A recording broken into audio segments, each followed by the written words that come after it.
যে যে অঞ্চলে আছেন আপনারা, যে যে দল আপনারা করেন, এখানে সবচেয়ে বড় দায়িত্ব নিতে পারে কিন্তু ওই যে আপনারা যারা এই মঞ্চে আছেন সবাই।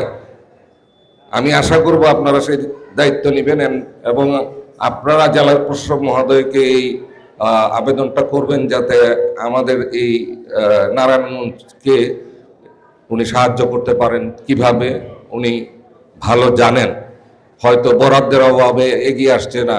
সিভিল সার্জন মহোদয় উনি কি করছেন আসলে, ওনাকে তো সকাল সন্ধ্যা ব্যস্ত থাকার কথা, এখানে আমার উপস্থিত হওয়ার কথা না, এখানে সিভিল সার্জনের থাকার কথা ছিল। সারাদিন উনি বন্দর নগর নারায়ণগঞ্জ জেলা চষে বেড়ানোর কথা, কিন্তু আপনারা কি কোথাও কখনো দেখেছেন সিভিল সার্জন মহোদয় ব্যস্ত আছেন এই চিকুনগুনিয়া ডেঙ্গু নিয়ে কোনো কাজে? উনি একটা প্রকল্প উদ্বোধন করেছেন কয়েকদিন আগে, গতকাল আমি শুনলাম, যেটা এই সংক্রান্ত সাহায্য পাইতে পারে এরকম এই ডেঙ্গু সংক্রান্ত, কিন্তু প্রকল্প উদ্বোধন করে বলতেছেন প্রকল্পে ফান্ড নাই। তাইলে প্রকল্প উদ্বোধন কেন হইল? এটা একটা হাস্যকর ব্যাপার কালকে আমি প্রেস ক্লাবে শুনেছি। আর একটা জিনিস আমি বলতে চাই যে সমাজের যারা বিত্তবান ব্যক্তিবর্গ আছেন, আপনারা একটু এগিয়ে আসেন।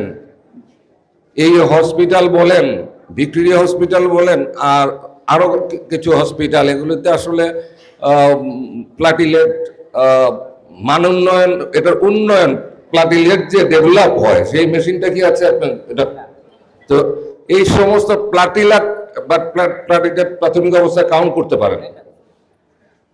দেখেন এত বড় একটা সরকারি হাসপাতাল, আমরা কতটা দুর্ভাগা।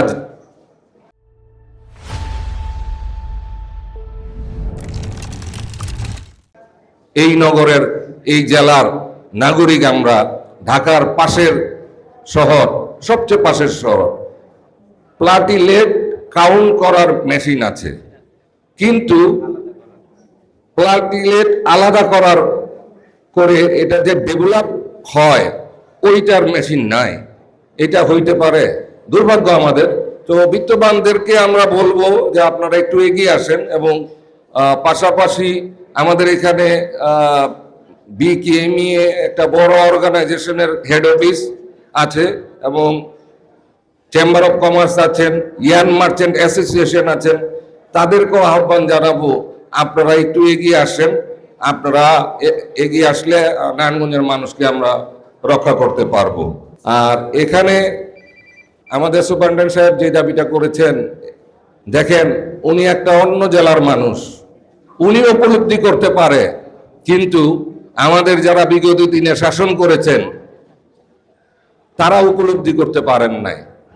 আমাদের যে একটা মেডিকেল কলেজ দরকার, আমাদের যে একটা বিশ্ববিদ্যালয় দরকার, সেগুলি তারা অনুধাবন করেননি। এটা আসলে আমাদের জন্য একটা লজ্জার ব্যাপার যে আমরা আসলে কোন পথে হেঁটেছি। তা আমরা একটা কথা বলতে, গঠনমূলক মানুষ আমরা পরিষ্কার রাজনীতি করতে এসেছি।